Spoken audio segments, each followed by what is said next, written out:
Coffee किसानों के लिए भी कोको योजना सरकार लेकर आ रही है और इसका फायदा तमिलनाडु, केरल, इन राज्यों के साथ ही कर्नाटक में मौजूद किसानों को मिलेगा। मैं छोटे करदाताओं के लिए एक योजना का प्रस्ताव करती हूँ जिसमें नियम आधारित स्वचालित प्रक्रिया से कर लखपति दीदी योजना को भी आगे ले जाने के लिए सरकार कम ज्यादा फंड देगी। प्राप्त करना संभव हो सकेगा। अलग अलग कंपनियों में प्रतिभूतियां धारित करने 5 नए रीजनल मेडिकल सेंटर बनाए जाएंगे, 3 नए आयुर्वेदिक हॉस्पिटल बनेंगे। डिपॉजिटरी निवेशक से प्रपत्र बुजुर्गों के लिए मजबूत केयर इकोसिस्टम तैयार किया जा रहा है। बुजुर्गों के लिए 1.5 लाख इसे सीधे विभिन्न संगठनों केयर टेकर्स को नियुक्त किया जाएगा।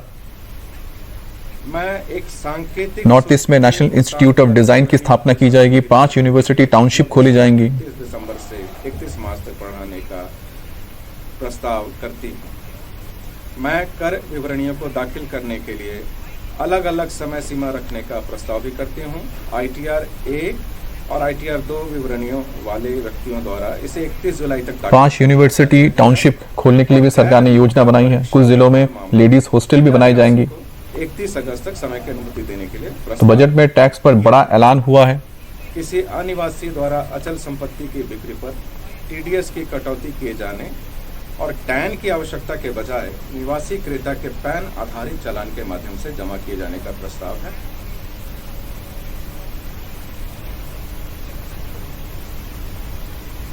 दस 10,000 नए टूरिस्ट गाइड बनाए जाएंगे। पर्यटन के क्षेत्र में 20 पर्यटन स्थल में 10,000 गाइड तैनात हों। 15 सांस्कृतिक शहरों को डेवलप किया जाएगा। पर्यटन को बढ़ावा देने के लिए, टूरिज्म बढ़ाने के लिए नए रास्ते बनाए जाएंगे।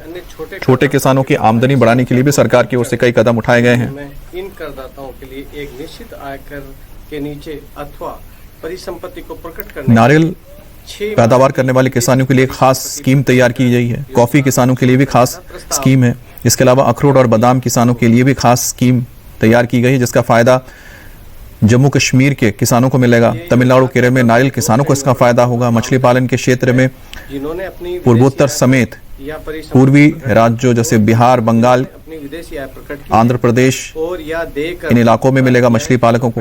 परिसंपत्ति की घोषणा नहीं कर सके हैं। श्रेणी क के लिए अप्रकट आय परिसंपत्ति की सीमा 1 करोड़ रुपए तक करने का प्रस्ताव है।